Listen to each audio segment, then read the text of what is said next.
Leaked claims ignited outrage after screenshots spread, alleging Erika Kirk reacted with celebration following a reported attack on Charlie, alongside messages suggesting a plan to replace him. The allegations remain unverified, yet the reaction was immediate, polarizing timelines and drawing condemnations of violence across platforms. What exactly was leaked, who shared it, and why did it gain traction so fast? This breakdown examines the people involved, the context behind the claims, and the ethical line between exposure and exploitation. We analyze motives, timelines, and responses while rejecting harm and prioritizing facts, accountability, and restraint in rapidly evolving online political discourse. The title leaked. Erika Kirk celebrated Charlie's assassination plan to replace him. Is explosive by design, and it demands careful analysis. First, it centers on alleged leaked screenshots and messages that have not been independently verified, claiming celebratory reactions to a violent act and insinuating intent to replace a figure named Charlie. Any discussion of violence must be approached with clarity and condemnation. Celebrating harm is unacceptable, and allegations must be treated as claims until proven. The narrative involves three primary actors: Erika Kirk, Charlie, and the anonymous source or sources who released the material. Secondary actors include amplifiers, commentators, influencers, and platforms who transform the claims into a viral moment. Erika Kirk is portrayed in online discourse as a polarizing figure whose past controversies prime audiences to believe new accusations. This prior framing matters because confirmation bias accelerates virality. When audiences expect scandal, ambiguous material is often interpreted in the harshest possible way.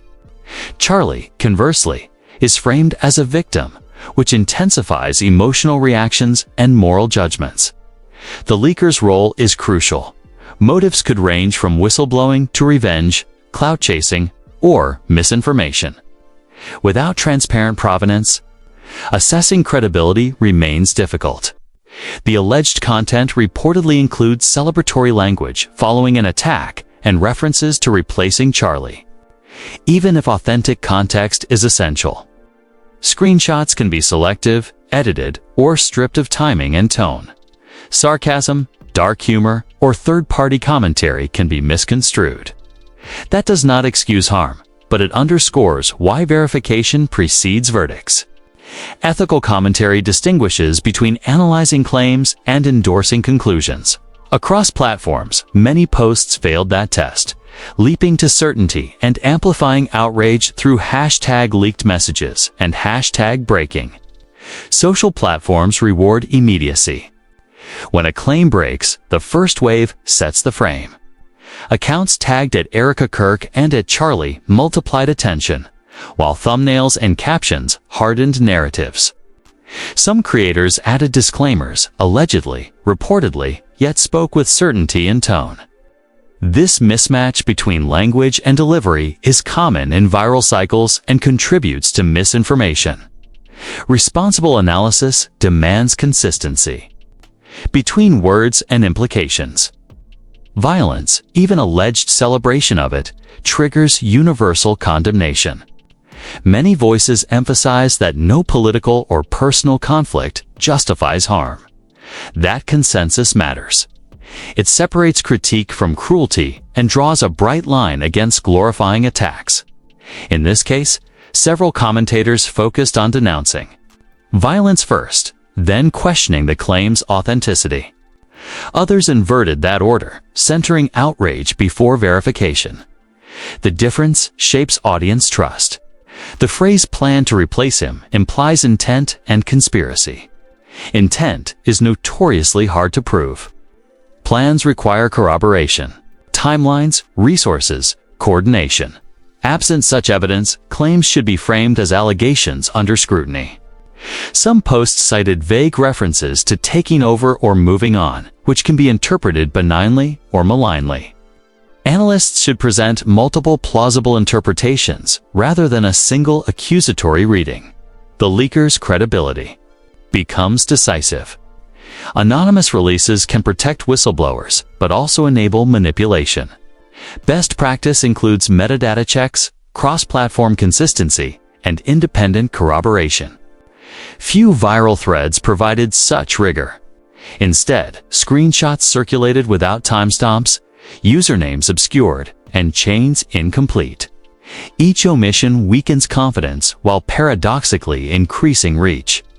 Erika Kirk's response strategy influences perception. Silence can be prudent while assessing legal risk, yet prolonged silence invites speculation. A clear statement rejecting violence, clarifying context, and committing to transparency often stabilizes narratives. Overly aggressive rebuttals can backfire, escalating conflict. The most effective responses separate condemnation of harm from factual clarification and invite independent review. Charlie's portrayal as a victim evokes solidarity and protective instincts. Supporters rallied, urging restraint and accuracy while condemning harm.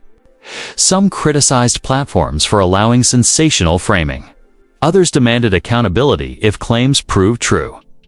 This duality, care for victims and insistence on truth, reflects a healthier discourse when maintained. Amplifiers bear responsibility. Influencers choosing language like assassination must consider accuracy and impact. Mislabeling events inflames emotions and can re-traumatize communities. Ethical amplification includes precise terminology, visible disclaimers, and updates. As facts evolve, hashtags such as #context_matters and #verify-before-share emerged as counterweights to outrage. Legal implications loom.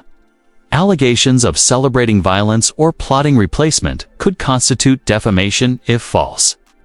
Conversely, if true, they raise serious ethical concerns. That tension incentivizes careful phrasing. Many outlets use claims, alleged, and reports, but thumbnails and delivery often contradicted caution. Viewers should evaluate the total message, not just disclaimers. This episode illustrates a broader media pattern. Sensational titles outpaced substantiated reporting. Algorithms favor extremes, while nuance struggles. Audiences can resist by pausing, checking sources, and demanding evidence. Creators can resist by prioritizing verification over velocity. Platforms can help by reducing incentives for misleading framing. Ultimately, the truth hinges on evidence. Are the materials authentic? Do they reflect context? Do they demonstrate intent? Until those questions are answered, conclusions remain provisional. What is not provisional is the rejection of violence and the commitment to responsible discourse. By centering facts, condemning harm, and maintaining restraint, communities can navigate even the most inflammatory claims without sacrificing integrity. If you want careful analysis that condemns violence while demanding evidence, support this channel now. Like the video, subscribe, and turn on notifications for verified updates as facts develop. Share your thoughts respectfully in the comments. How should creators balance speed and accuracy? Share this video with friends who value context over clicks. Follow the discussion using #verify-before-share and #context-matters. And tag relevant voices to encourage responsible coverage. Your engagement helps prioritize truth, accountability, and empathy in fast-moving online controversies.